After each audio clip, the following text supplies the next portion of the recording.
Hello, CS3110 class. I'm going to go over module 2, the programming assignment, as if we haven't seen it before. And so I'm going to start from scratch, and we are going to go from there and see how things go. Here's the module. Here's the link to the assignment. I'm going to download it. And then here's the link to the source code to start off with. So I've downloaded these two. I'll bring that up. Whoops. I'm going to move this somewhere else. Whoops. Dang it.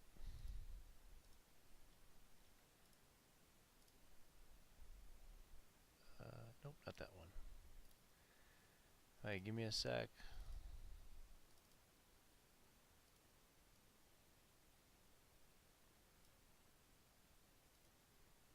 Yeah, I'll stick it here.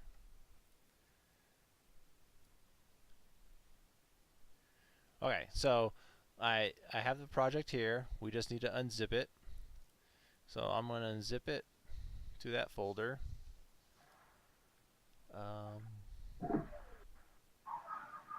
I have sound from somebody now.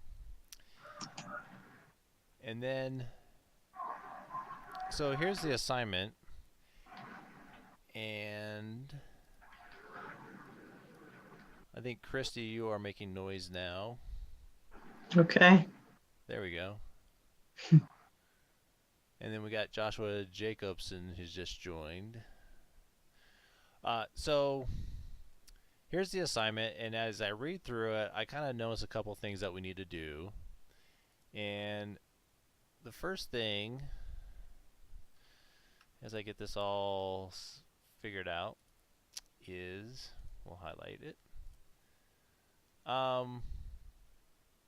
We need to complete the draw and drop bomb methods. So we're going to look for those. And then, so some of the features is we're going to have a variable size grid. So we got to keep that in mind. And then we got to do a game over detection. And then last but not least, it does say you can add as many other methods as needed. And the code is going to test the grid range in size from 5 as the smallest and upwards. And so I'm just going to test between 5 and 26, for example, because there's 26 letters in the alphabet. Another thing you need to keep in mind is you must use the template code provided. Okay, so you can't go off on your own and do some crazy stuff. And so these are kind of the main pieces that I notice when I read this that we need to cover. Okay, so if we come into here, double click on our solution, should bring up Visual Studio. So here's our project. We have two files that I see. Program file, so this is our main program, main. And it does some stuff. And I'm going to tell you right now, the only thing we'll ever touch in this file is this number. And that's because we're testing a grid of 5 to a grid of 26. So in other words, this file is done. We don't have to mess with it. Here's the other file that we have an interest in, but there's a problem that I see is we got this underlined red thing that this does not exist. So you can do this one of two ways. You see the little light bulb? You can click that, and then you can generate the class in a new file, and this will automatically do that. Or you can have your cursor there, and you can hit Alt-Enter. So anytime when you see this just pop up auto-magically, I hit Alt-Enter. And it's just the same thing as hitting the light bulb. And so I want to create a class called grid in a new file. And as you see over here in the project, it created that grid file, and it just put in the bare minimums. Okay, and so then the next thing we'll need to do is go down the list. Oh, there should be a reset method, and I'll do it the other way. So, or I'll hit the light bulb, and it'll say generate method grid reset, and then it gives you a little example of what's going to happen. So I'm just going to click on that, and then the little squiggly line goes away. I see another one. This time I'm going to hit Alt Enter. That list comes up. I can create a property, or I can create a field, or I can generate a read-only field. I want to do the property because this is the preferred way of doing these things. So I'm going to create a property. That squiggly line is going to go away. We have a draw one. I'm going to hit enter. I'm going to create that method, and then I'm going to go down to drop bomb, hit enter, alt enter, and then create that method. So now if I come back over here, I can see that all those methods were added for me auto-magically with the correct parameters that are needed, and then the correct return types. Okay.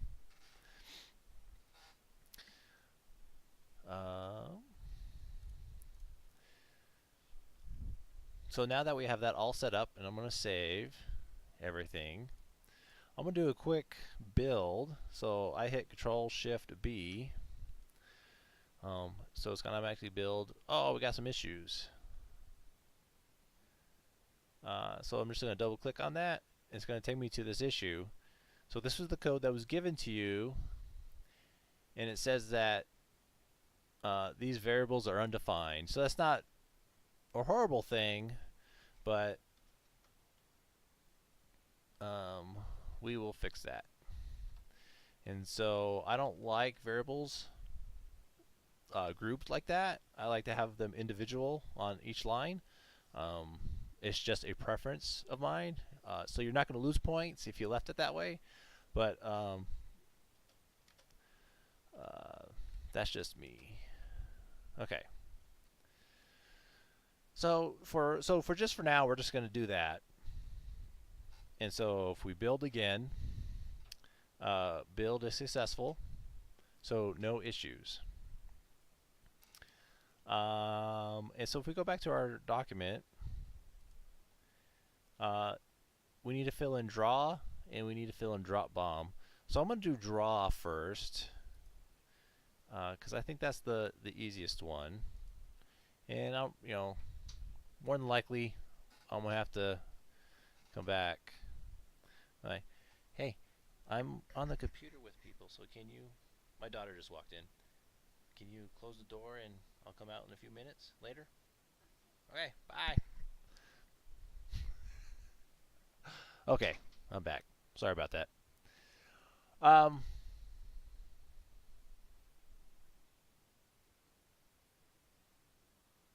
Where was I? Draw. So we're doing draw. And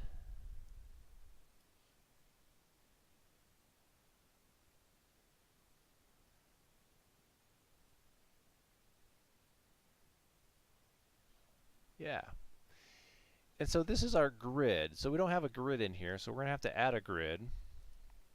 So we have our grid size, and then I'm going to create a grid, and we're going to call private. I'm going to use char. It's going to be a multi-dimensional array, and I'm just going to call it the grid. And so it's just a grid to do stuff. Okay. We have this method reset, and I'm going to use this for two different things. So I'm going to say in the constructor of our grid, I'm going to call reset, because I want reset to reset the whole system, but I can also use that at the beginning to set everything up, because they're going to do the exact same thing in both cases. And so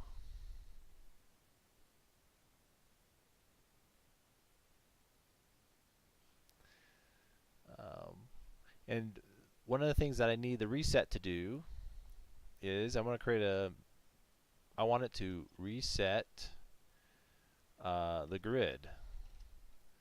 And so I'm making another method here. And again, Alt Enter automatically makes a reset grid method. Whoops. Don't look at that.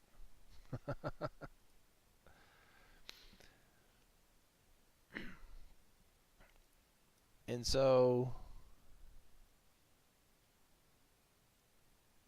we have the grid, and we're resetting it. So we need to make a new char array. Whoops. I hit enter too early. New char. And then we're going to do grid size and grid size. Okay. So now grid size was what was passed in here in our constructor, and we saved it to our class variable. And then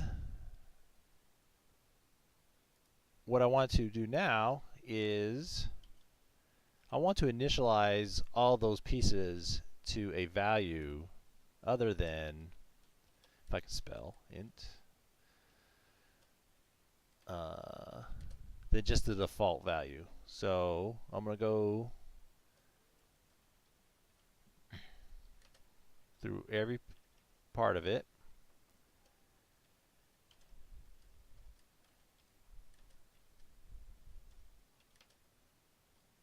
Whoops.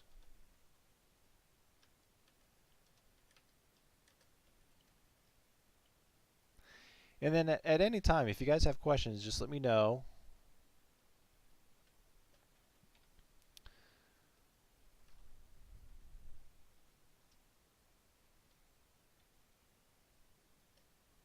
And then in my example, I initialized everything to a dot or a period.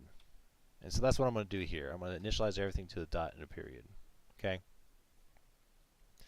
And so that's pretty much it for the grid at this time.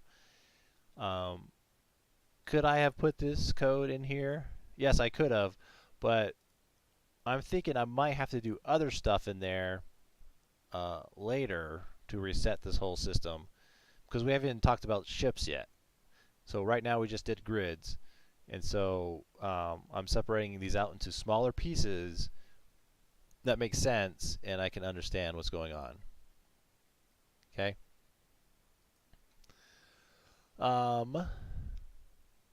So that's the reset piece so far. So if we go back down to draw, we're going to start drawing this grid. And so one of the things I want to do is console.clear. So what this does is every time that this draw method is called, it's going to clear out the window. So we're going to start with a fresh screen. Okay. And then I'm going to cheat and just copy this code.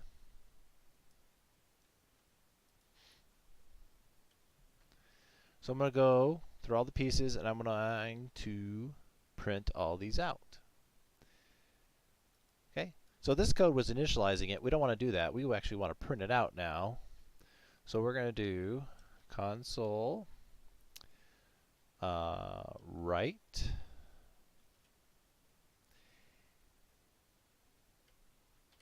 and then I'm going to just grab this, move that into there, get rid of that. Done. Alright, so this is going to print out the grid. Now, what I do need to do as well is right here, I'm going to have to do a write line. Because this is going to write out the row, and this is going to write out, or sorry, this is going to write out each of the column items, and this is going to do each row. So for each row, I want a new line at the end. So that way it prints out. So we could run this, see if it works. Do you want to play again? No. Okay, so what happened? So if we go to our program game, it went through reset and went through replay. Went through play. Oh, I know. Has ships left. If we go look at that, has shift left, we haven't set that. So that could be one of the things that we reset. And just because it's just a value, I'm not going to make a method for it, but has ships left equals true. So now if I run it, oh, it's going to throw an exception because we have an exception there. So we're going to hit continue. We're just going to comment that out for now. And as you can see, it's printing it out over and over again.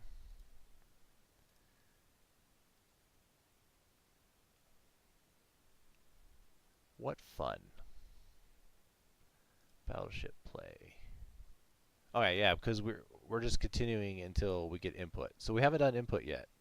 So let's do that now.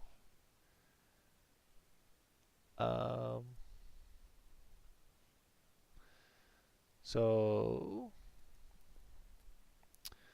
we want to let the user know that we want input from them. So we're going to go console write.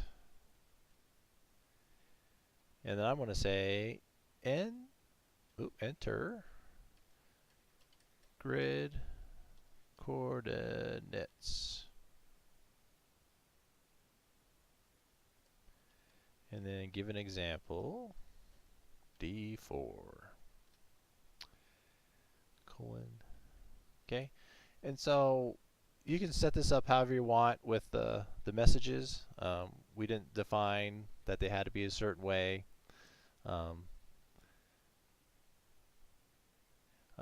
So the next I want to read that in, so I want to ring it to a string. We'll call it line. It could be whatever you want to call it. Console dot read line. So now we got that line back, so we can figure that out. And then I want to do a test. I want to make sure that line has a length greater than or equal to 2. Because if they don't, I don't want to try to parse that information. Okay? And so what I did in my original project was I made 2 methods to handle this information. So the first one, well, I'm just going to call convert char to int. And then I know, because the first character is always going to be should always be a letter, and I'm only going to go from A to Z. So I always know that that first one's going to be the value for X. So that's why I'm just setting in line. And then for the other value,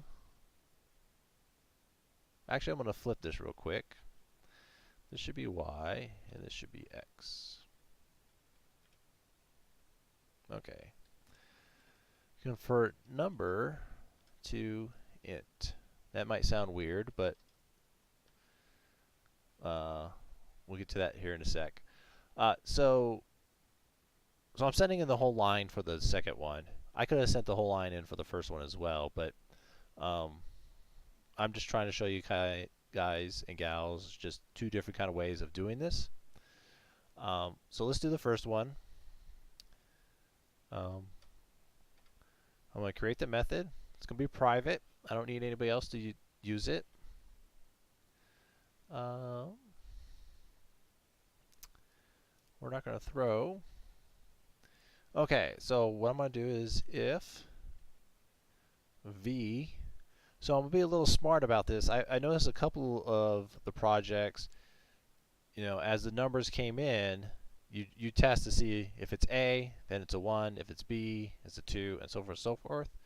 But I'm going to be a little smart about it, and I'm going to say V's got to be greater than or equal to A, and V's got to be less than or equal to Z.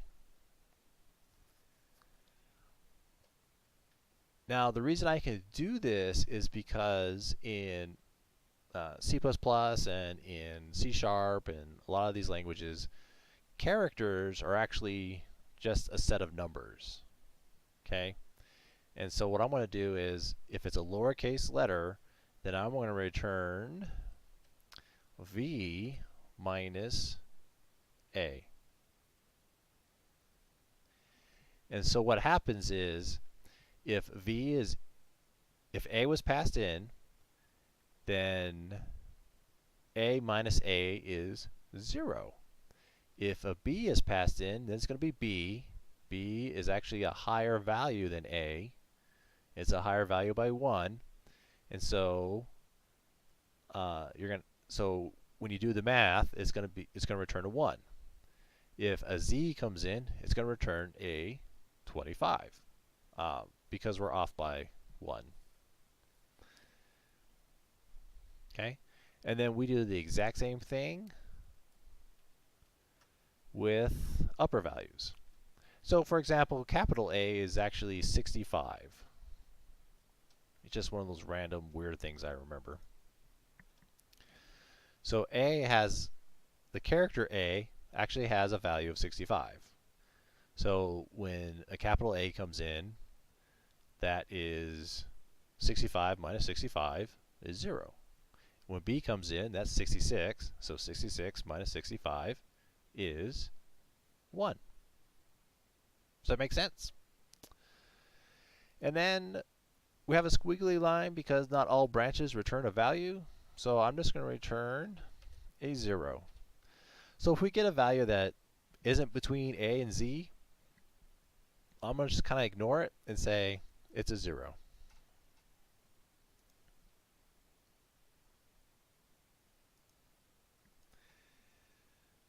Okay. I'm just checking, see if anybody's leaving messages. Next, I'm going to do this other one. I'm going to create the method. Let Microsoft do most of the work. So in this case, I have two things I have to deal with. Values could come in as D4, or values could come in as D20, for example. So this method down here took care of that first one, so I got to deal with 1 and 2 character values. And so what I'm going to do is, if the line length is greater than or equal to 3, then I'm going to assume they put in 3 numbers. And so what I'm going to do is, I'm going to return line 1. So this is the second character. So in this case, a 4 or a 2, depending on which number I'm using out of my examples up there. And then I'm going to minus, so it's a character, not a digit. So I'm going to minus the character 0. And so what happens is, when I subtract the number character 0 from the number character 0, I get 0. And so if 1 comes in, I will get 1. If 2 comes in, I'll get 2. So that's what this is doing. But I'm assuming there's 3 characters here. So I'm assuming that D20 was passed in. So now I need to shift that over. So I'm just going to say times 10. And then I'm going to add in the other character. So line 2 minus 0 again.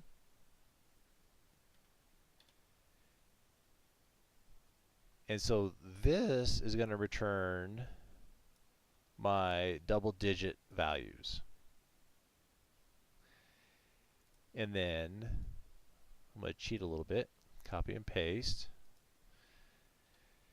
If it's 2 or greater, then I'm going to return 1 minus 0. So I'm going to take off this. So I'm just going to return that because it's just one character. So D4, for example, was passed in. That means there's length of 2. I get that first, the second character, which is 4, which is value number 1 of my array string here. And then I'm going to subtract the 0 character from the 4 character that was passed in. And then, of course, we need one more return, and we're just going to return 0 if something else is passed in. So something to take note, where this one checks to make sure that the right character value is returned, this one does not do that. So if somebody put in, BB, that's going to return an error because, well, it's not going to return an error. It's going to actually do it. It's going to put B in there. So B minus 0 is what? We don't know. You can look it up. So actually B is actually 66, like I said earlier. I'm not sure what the number value of 0 is, but I don't think it's going to be a value that's not going to be correct is what's going to happen. So there's no error checking for that here. And so that is something you probably would want to do here. But again, it's just as simple as doing something like this. Okay. So there we go. We got a message for the user. We're reading in what they want, and then we're adding it to the system. So now, if I save and build, it builds fine. If I run it, there's our grid. It's not very fancy, but it's a grid. It works. And we'll stick with that for now. And we'll come back to it later and make it better. But all we're trying to do is get things working right now.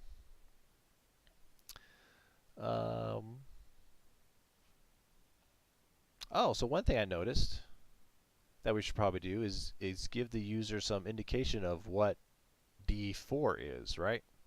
So we're missing those labels. So let's go back to grid. Here's the draw.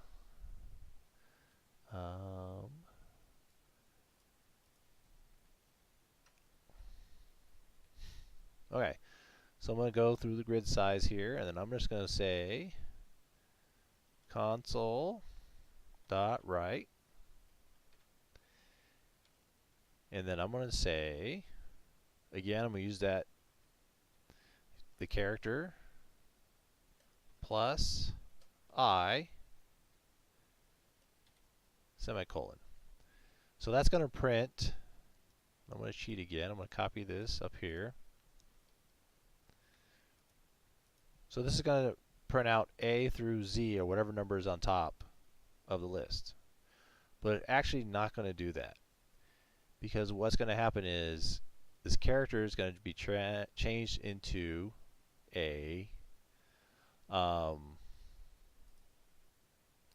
number. It's going to subtract the I or add the I value, and then it's going to print it out as a number. So what we need to do is we're going to need to cast it as a char, if I can spell. And then I need to wrap the whole thing in braces just to make sure that it gets everything. So now if I run this, I get A through J on top. And now I want to do the side, and so if I want to do the side, I can do the same thing here. So I'm going to do this. I'm going to copy this. It's not going to be a character, but it is going to be a number. So I just need the I there. And then I'm going to need a space. So I'm going to go up here. We're going to write a space. And I can either do it as a string, or I can do it as a character. And so what I'm doing is, because I'm adding this extra character here, it's going to bump it out, and so I need to add that space here. So if I run it, oh, now everything lines up. Okay. Um,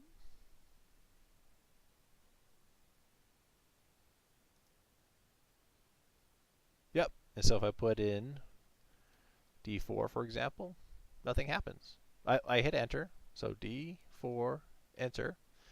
The screen clears, the grid's redrawn, and because we're not saving those bombs, that's what's happening. So let's work on that. Let's save the bombs. So what I'm going to do, I'm going to kind of cheat here. Copy paste that one.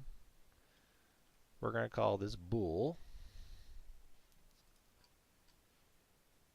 and I'm going to call this drops.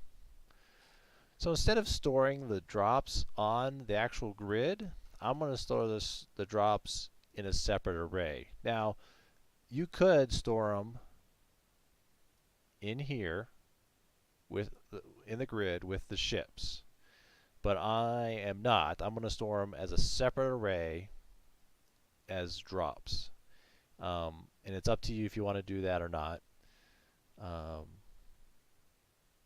Again, there's 101 ways of doing stuff, and this is what I want to do.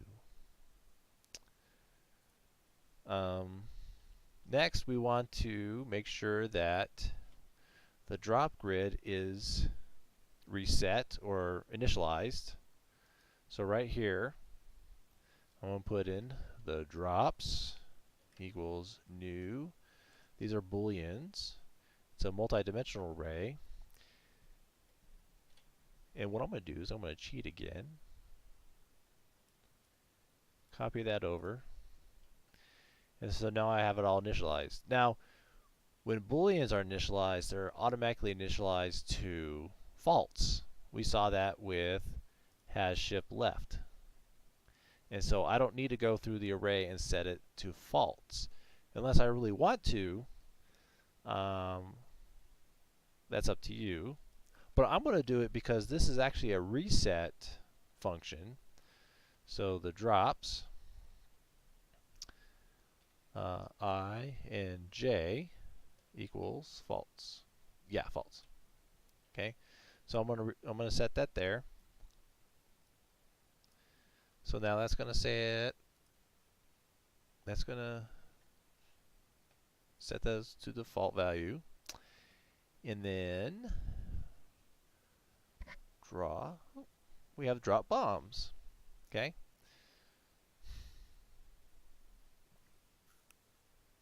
Okay. So the first thing that we need to do is we're getting an x value and a y value.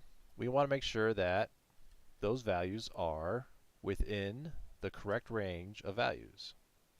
So, whoops. So if x is greater than or equal to 0, because it has to be 0 or greater, and if x is less than grid size. Hi.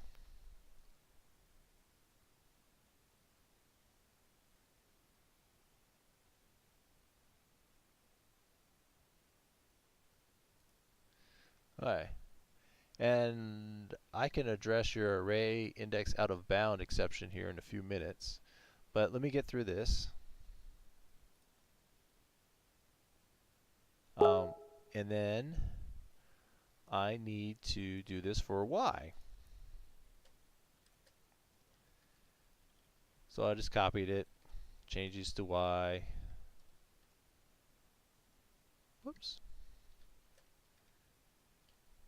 Do some formatting, save it real quick. So if the values are correct, then we're going to do the drops, x and y, or x comma y. We're going to say equal to true. And that's it. That's all we need to do for that. That was pretty simple, right? All right.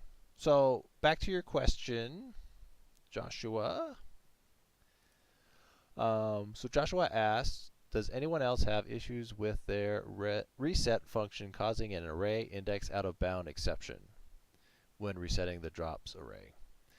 Okay, so usually when that happens is you're going outside the array bounds. So let's go to reset real quick. Reset grid. So sometimes you'll have an equal sign there. And so what happens is your array is going to be from 0 to grid size -1, or whatever the value is. So if you have 25 items, so if your array has 25 items in it, it's going to be from 0 to 24. And so you got to keep an eye on that and make sure that you're not going outside that array bounds. Does that make sense?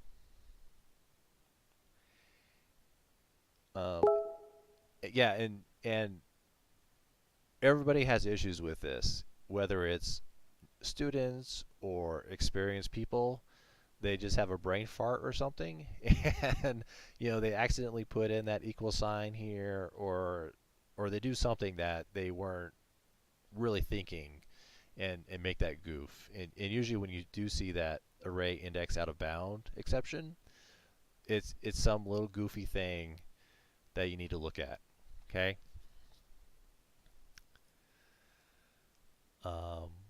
And so yeah. So if you guys have any other questions, just type them in there, and they'll pop up on the screen, and we'll discuss them when I get a chance.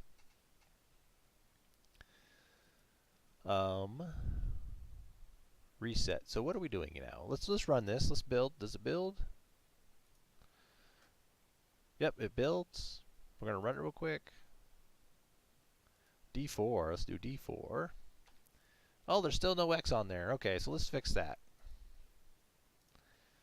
So we're gonna. Where's our print? Where's our draw? So here we're drawing. And so what I want to do now is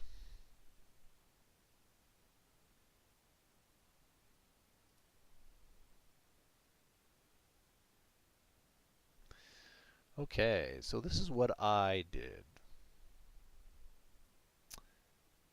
right here. Okay, so we're going to take that out.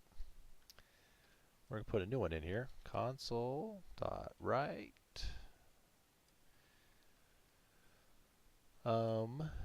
And then I want to do a, whoops, format a string. Let me take my spaces out. Sorry for that. And then I'm going to call a method called getLocationIcon.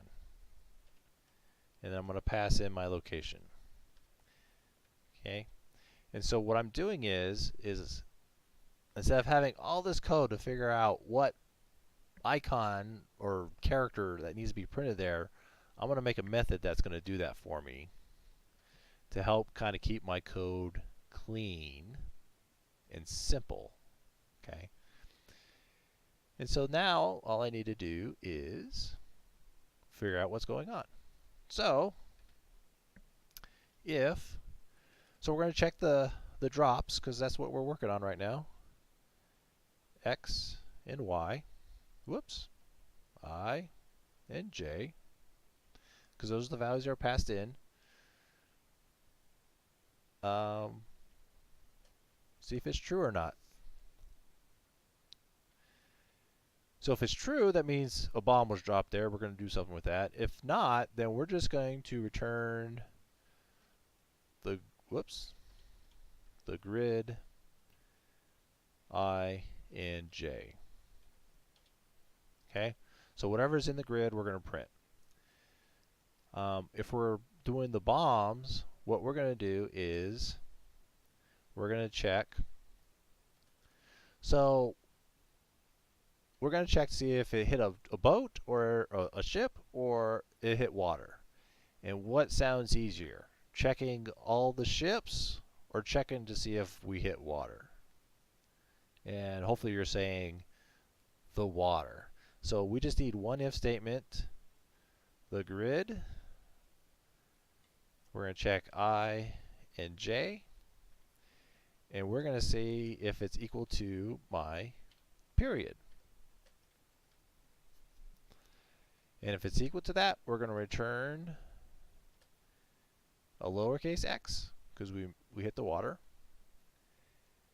And then let me scroll that up, sorry.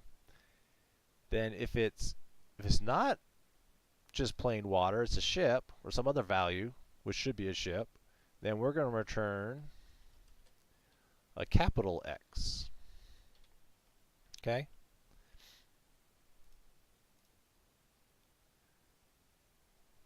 Let you guys let that sink in a little bit. So we check the drops. Was a bomb dropped at this location? If so, we checked, is it water? We put an X. If it's not water, then it's got to be a ship, because that's the only thing we can have in our water right now. We're going to put a capital X. And then if it wasn't a drop, then we'll just return whatever is in that part on the grid. Okay, so that should do it. So here, let's build it. It compiles. We'll run it. We'll put D4 in. Whoops. And so we'll put an X. D4. And then, so that was a lowercase d. If I did a, whoops, space, capital D4. Oh, it didn't like that because I had a space in there. There we go. So capital F worked. Lowercase f, that worked. So we see that the values are working. The values are being printed on the screen. And then we got that going. So now we're missing boats. We want boats now. I want boats. And so what I'm going to do is I'm going to come back up here to the reset. So we reset the grid. I want to reset the ships. Okay. And then I'm going to hit Alt Enter. I'm going to get a menu, create a method. Hey, here's a reset ships method now. And then, so what I'm going to do, I'm going to copy this because I don't want to type it all out. I'm going to list all the ships that I'm going to support right now. So I have a destroyer, submarine, cruiser, battleship, and an aircraft carrier. I have the sizes. So destroyers 2, submarines 3, so forth. And then the characters I'm going to use for the different ships. And what I noticed earlier was I have an A, I have a B, a C, a D, and then an S. So they're almost in alphabetical order.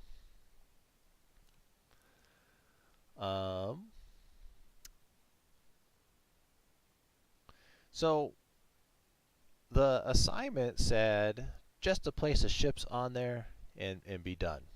Don't worry about making it fancy. Well, I'm going to make it fancy. Uh-oh, my mouse is about to die. Give me 2 seconds.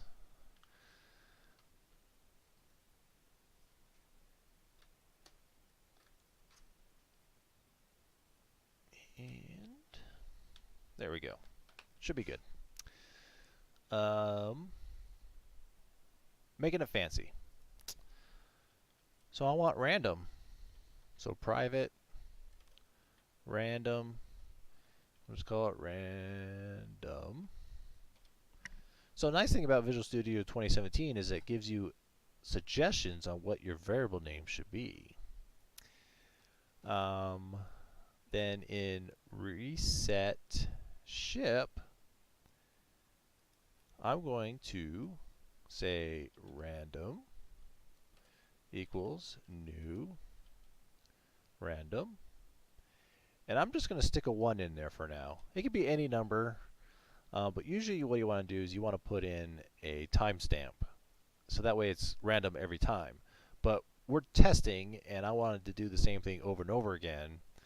And so by putting 1 in, it'll set the seed for random to do the exact same random pattern every time.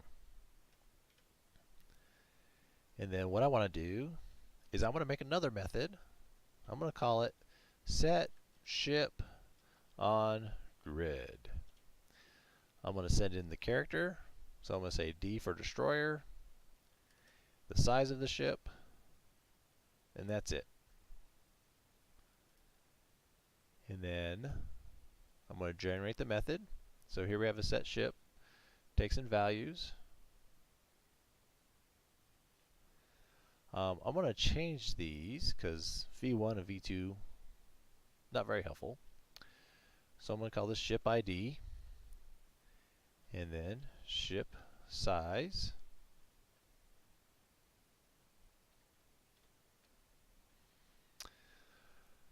Um, so, um, so hopefully by now you've realized that I have already done this project, and I'm kind of looking at my notes and basing this off of that. But so please, this will probably be the first time where I'm going to steal a lot of code from what I did previously.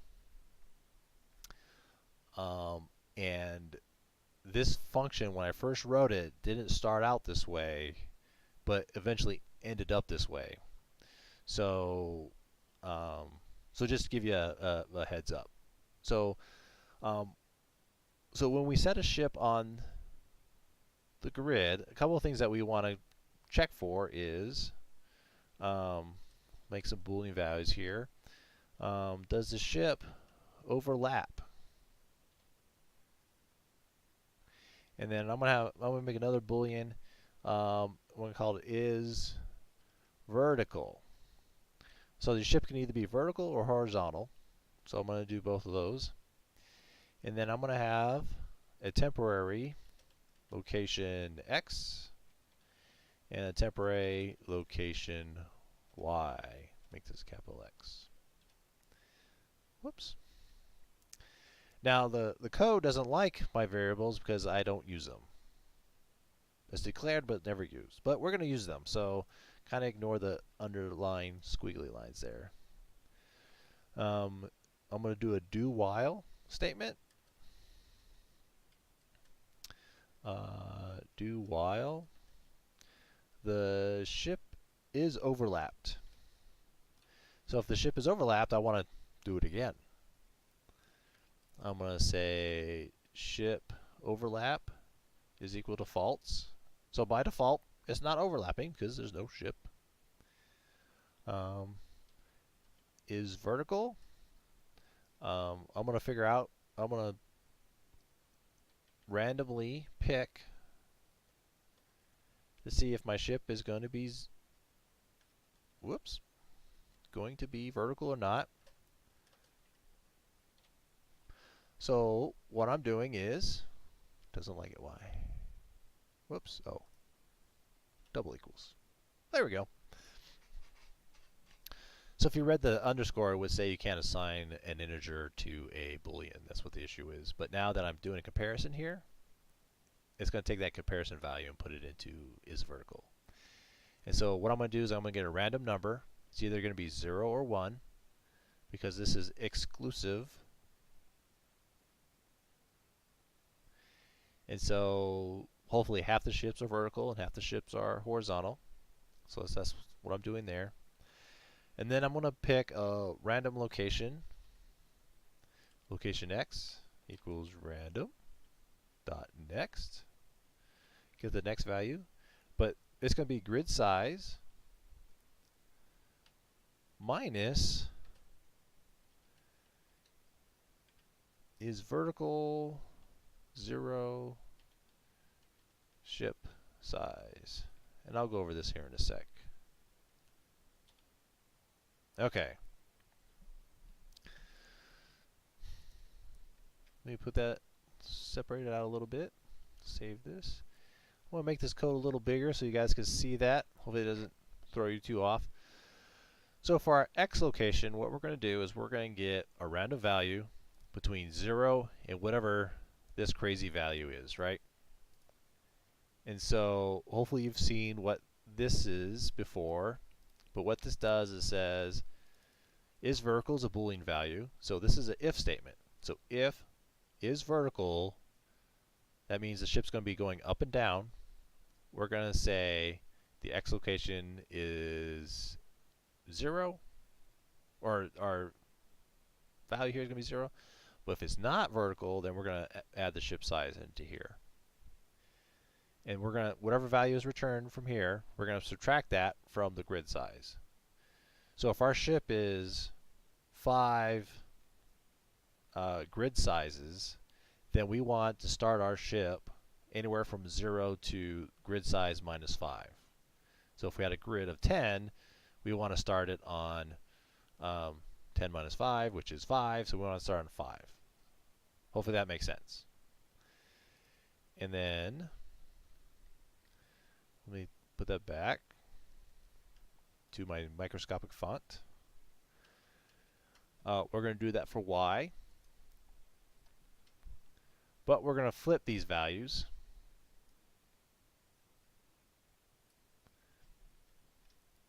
Ship size and 0. And so this should give us the correct locations on the grid for our ship.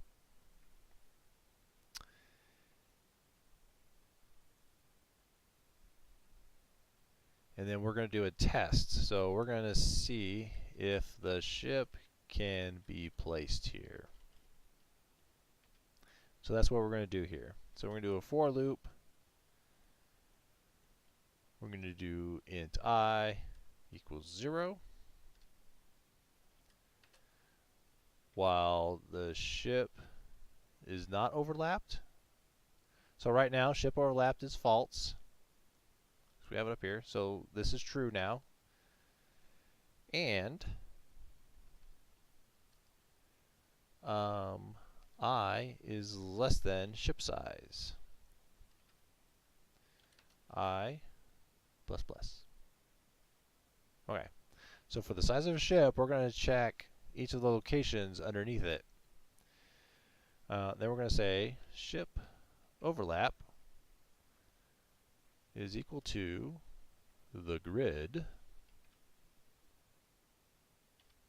And then again, I'm going to do is vertical question mark location x colon location x plus I.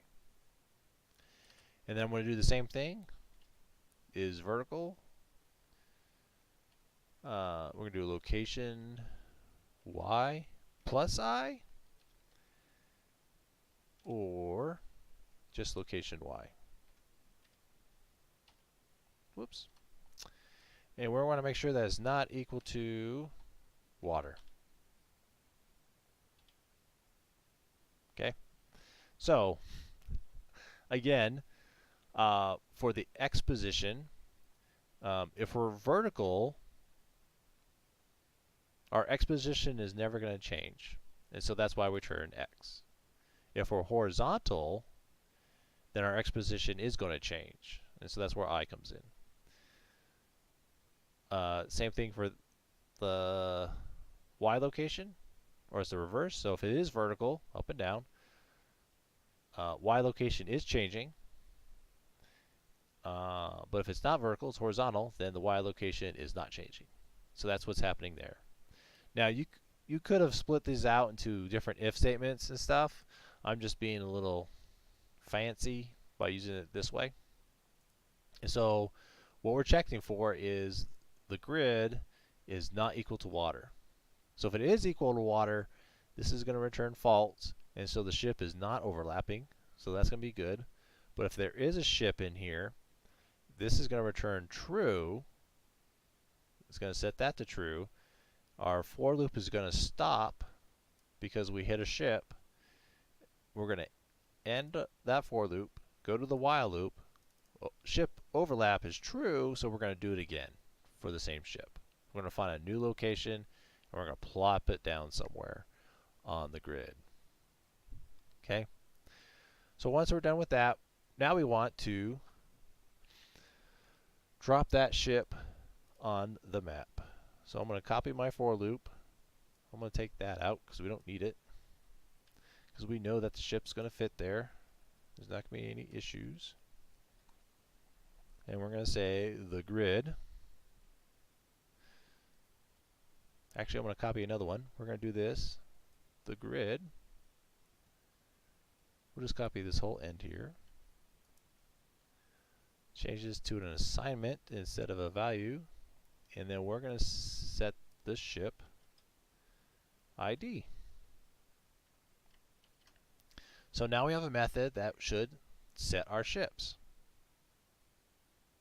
So if we run it real quick, or let's compile it. I'm hitting Control-Shift-B to compile, and then I can either hit F5 or I can hit Start, and there we go. We have our destroyer. It's going to be right there. If I run it again, the destroyer is in the same spot because our random is always going to use the same set of random values. So now what we could do is we can come up here, copy this a couple times, sub, cruiser, battleship, aircraft carrier, and then change the sizes.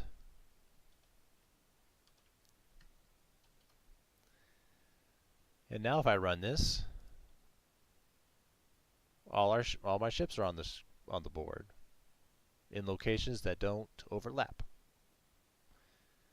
Now I could make this a little more fancier by saying, like, this destroyer is like really close to this aircraft carrier. You know, I could make a buffer so that it checks the area around the ship to make sure that it's not running into anybody. But then if you get to really small maps, like 5x5, then it would never be able to plop all those ships in there. So you got to be careful about that too. Okay. So let's do some testing real quick. So if we do D4, what do we get? Oh, we missed. What if we did D2? I hit the aircraft carrier. So you can see that the aircraft carrier got a big X, and the water mist, it got a little X. So that's working.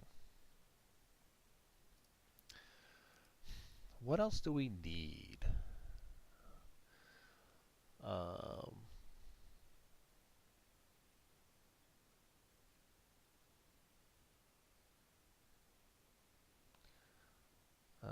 Drawbot. Oh, how about testing to see if the game is over? And so what I did, and you can either do it in Battleship, you can do it in here. We have drop bomb. We could make another method call from here to test for if everything is good, but I'm not going to touch this file. I'm going to go back to my grid because I know when we drop a bomb, we want to test to see if all ships are destroyed. Alright, so method names can be long. We're going to make a method. There we go. And there's no shame in going back up and grabbing code you need and pasting it. Now you got to be careful with your curly braces. This one jumped up, but I need to add 2 more because I didn't copy them over correctly. And so what I'm going to do is I'm going to do if the grid, we're going to say I and J is not equal to water, which is, whoops, period. Let me move my mouse. So if it's not equal to water, that means there's a ship there. We're going to test to see if the drops I and J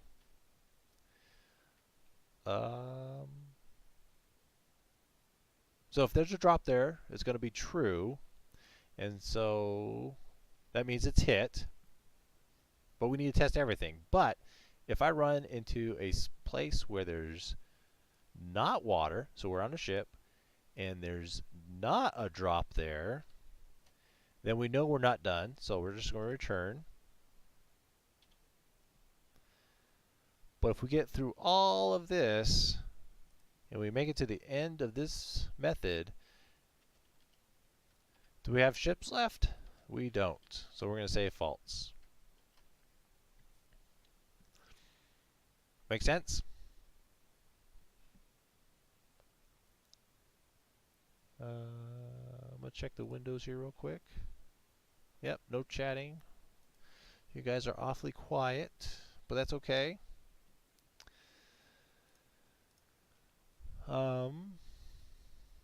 So this is going to test if all the ships are destroyed. And if they are, then it's going to set that has ship left to false.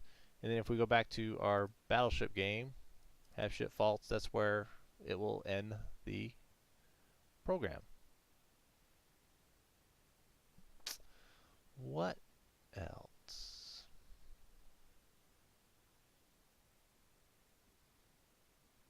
Okay, let's bring up that Word document that we looked at earlier. So we filled in draw. We filled in the bomb drop. So we got those two going. Now we can go back and make the drawing a little better, and we'll do that here in a few minutes. But what about these other requirements? Variable size grid. Did we make that work? I don't know. Let's test that. I think we made it work. So we go back to program. So we can do this. We're going to do 5 because that's the smallest we can go. Our biggest ship is 5, so hopefully it'll fit. We're going to save it. Hit Control S. I'm going to build, which is Control Shift B, and then I'm going to play it. And there's our battleship game. So all the ships are on the field. They're all crammed in there because it's not a very big ocean. But we can go in here and we can say 25. We can hit save, build, play, and now we got a bigger grid. And uh-oh, I see a problem. When we get to double digits, the grid gets pushed out. So if our ship was in here, it would be a diagonal shift. So let's fix that. So we're going to go back in and we're going to fix that. That was our grid. That was our print. So draw. So we're going to go to draw. Here we go. The problem right here. And so what I'm going to do is find out what I did in my original code.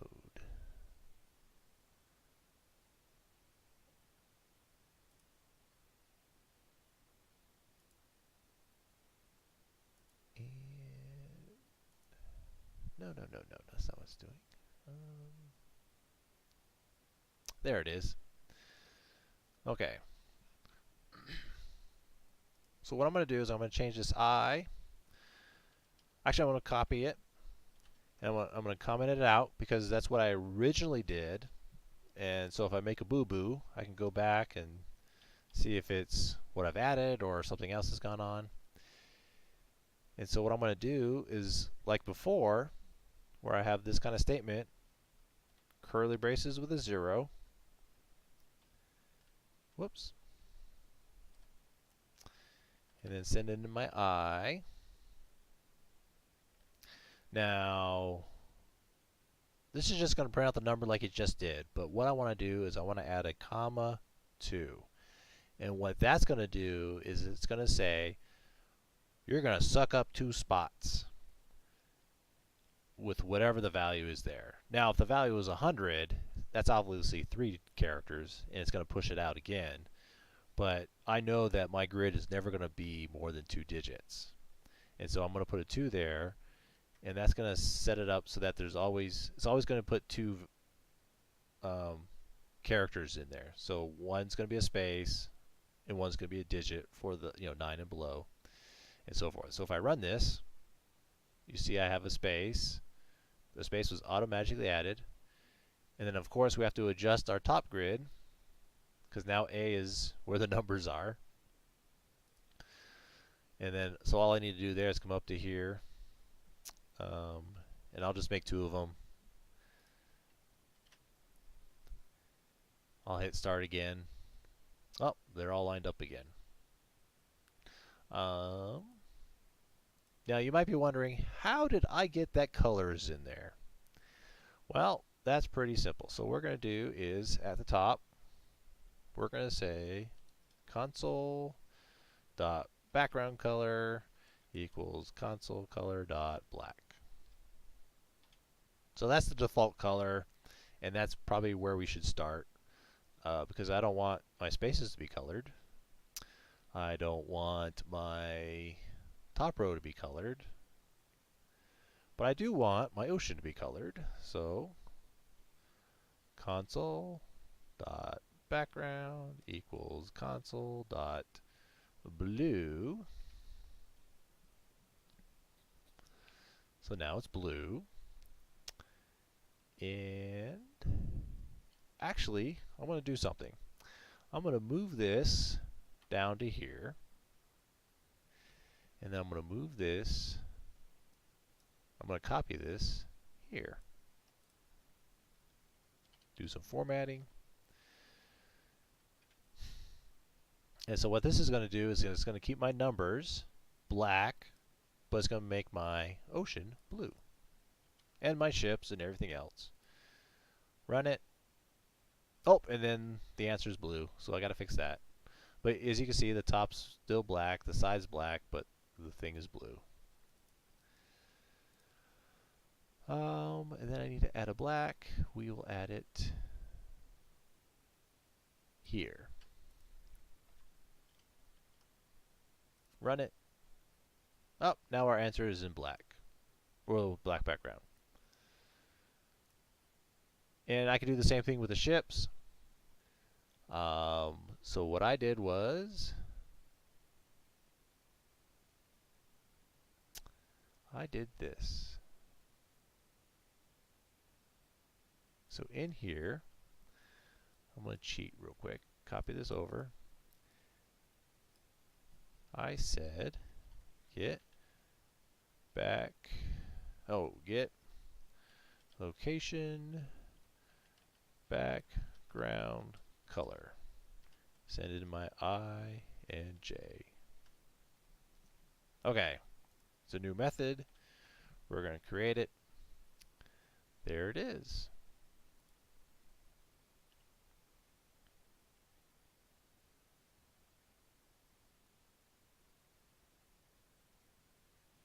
Okay, so what I want to do here is, this sounds a lot like what I did here. So I'm going to copy that. I'm going to paste that up here.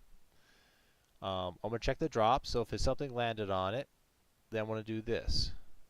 Check the grid. So if they're bombing, and there's a bomb here, we are going to change the color. So we're going to say return console color dot blue for this one. So again, there's a bomb dropped here, and it's water, so we landed on the water, so the background color is going to be blue. If a bomb was dropped and it was not water, then we're going to return console color dot red. And then we got to do color for the ships. So what I did here was I said get location background for ship, and then pass in the I and the J. Now that I'm looking at this, I'm not liking this I and J thing. So what I can do is I can come to one of them. It doesn't have to be the one up here. It could be any of them. And I can hit Control RR, and it's going to rename it for me. And so I just hit delete, hit X, and now then enter, and then all my values got changed to X by this reference. So if I want a J to be changed, I make sure that's kind of highlighted, hit Control R, and then I can hit backspace, and then I can hit X and Y location, or whatever I want to name it, and hit that. And so now it says X and Y. Now it did not mess up the I's and J's up here, or the I's and J's down here. It just modified the I's and J's in this method. But we need to do this method, so we're going to do Alt Enter. And now it copied those variable names over. So now I don't have to mess with this one when fixing this one. So this one I'm going to do a switch statement. So I'm going to switch. I'm going to do the grid with X and Y. Switch statements works with characters, so we can do case is equal to S. So this is our submarine, so we're going to return console color dot dark magenta. So like I said earlier, when I worked on this project, I already went through all these colors and I decided which ones sucked and which one didn't, and I put in the ones I thought were best. And then I'm going to cheat again. I'm going to copy what I did earlier, make this go a little faster. So I have my submarine, my aircraft carrier, battleship, cruiser, and destroyer. I have all these different colors. But what if there's a value that we don't know about? Well, we need a default value. So we're going to return console color blue. So we're obviously in the ocean of our grid, and so we need to turn a default color. In this case, it's going to be blue. So I'm going to hit save. I'm going to build. It looks good. I'm going to hit start. And there we go. Got the water going. We have our ships. They're all different colored. You can go back and actually color the text as well. You just don't, you have control of that. I didn't go through and do that. Maybe the cruiser could use a darker color character. Maybe the destroyer. Aircraft carrier could probably go either way. And so those are those values. And I think that's it. Oh, well, let's go back to the document. So we got the variable size grid. So we tested that, and that was working. I mean, as you can see, we got it working a little better. Now it's not as fancy and formatted as my original project. That required a little more work. But this gives you a good idea of a simple way to get this done.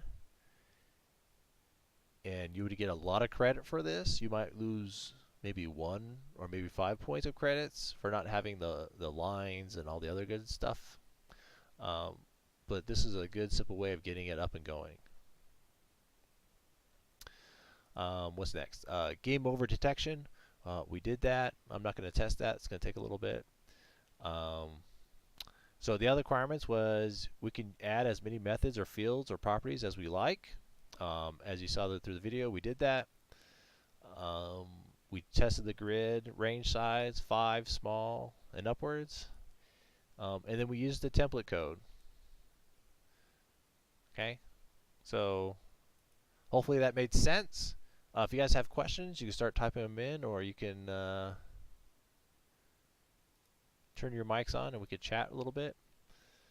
But yeah, the program file, the only thing we touched again was just this number.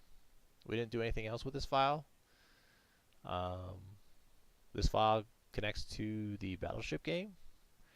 And then in this one, all we did was they provided a grid class, and we had to add that. So I added that. Now I noticed a couple of you added the grid class to this file, and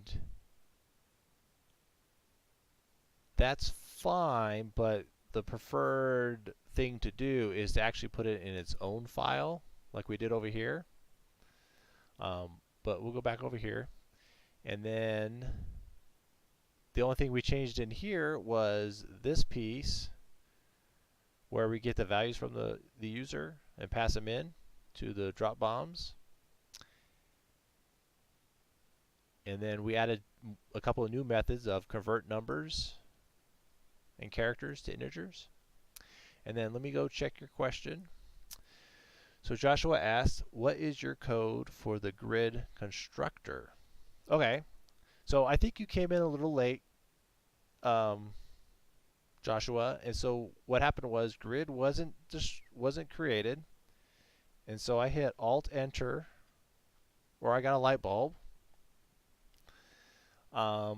and I had Visual Studio actually make the file for me based off of what was given here, and then I had to go through and add all the other things. But if we go to the constructor, here's the constructor. So it takes in that size and it stores it. So this dot grid size goes to this grid size. And then we actually called our reset method because the reset is pretty much the same thing as setup. And then so reset does everything. Sets up the grid and sets up the ships.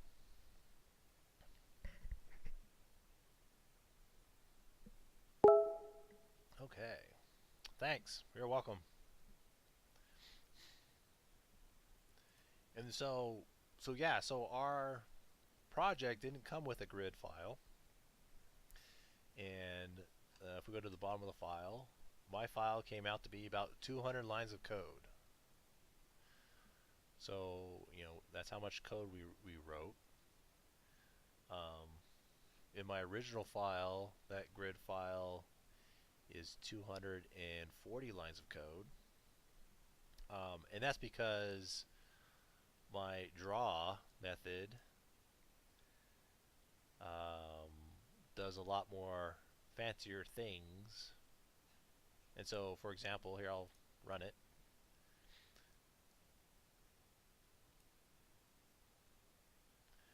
So actually, mine makes the letters and numbers part of the ocean, and then you can see my grid.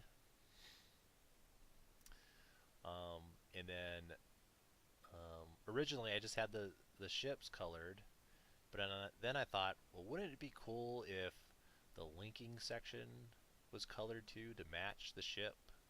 So that way the ship would be in line. And so it was just extra stuff I added as I went through the project. But like I said,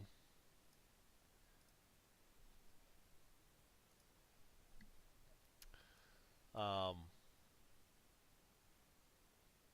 yeah, it depends on your preference. Like, do you like this look, or do you like the look that we came up with for this video? It's up to you. But like I think it said to use the code you used last week to help out with this. Um, and so last week's assignment had the requirements of doing this grid thing in there. And so, but when I did our video project, I just based it off of what was given in that document. So it didn't say to put the grid in the document, but you should have been able to copy that from the last project.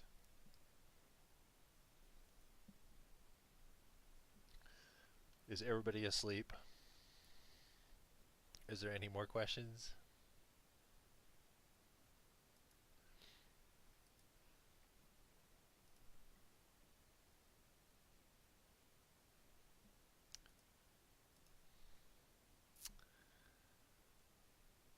Okay, well, I'm going to assume everybody's asleep because I've been at this for an hour and 20 minutes.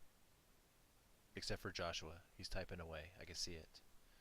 I feel it coming.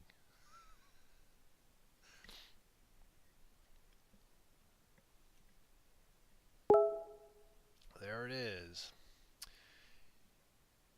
If we would like to make modifications, can we resubmit?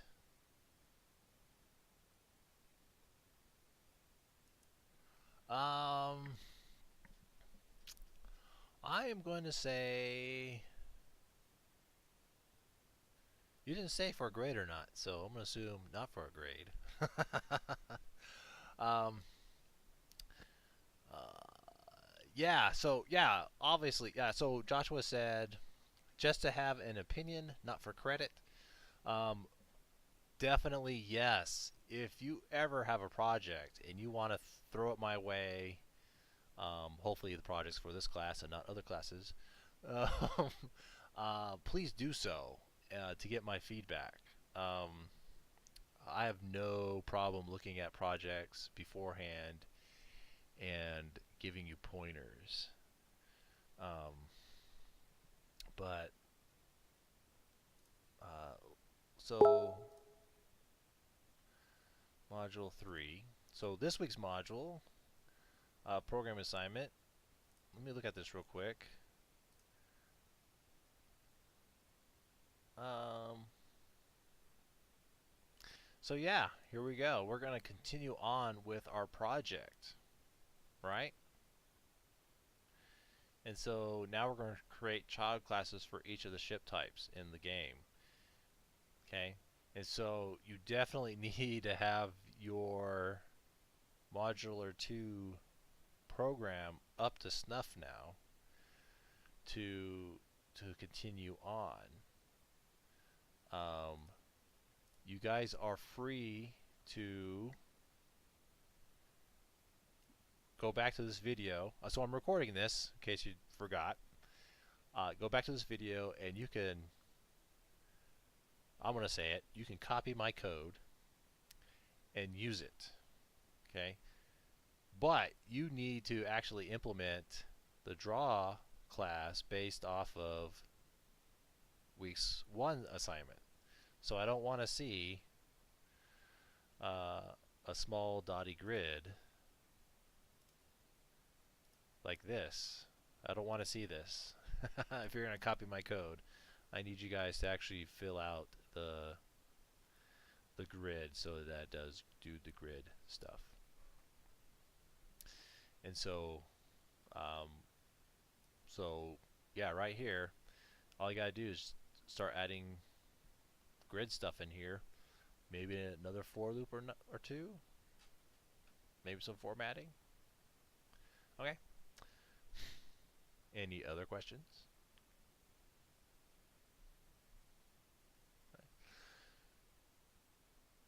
Okay, so this is what I'm gonna do. I'm gonna cut the video here, and so for everybody who's watching the video, please leave your comments and suggestions down below. I know this is a little long video, and hopefully you can see the the text on here. Um, and I'll talk to you guys later.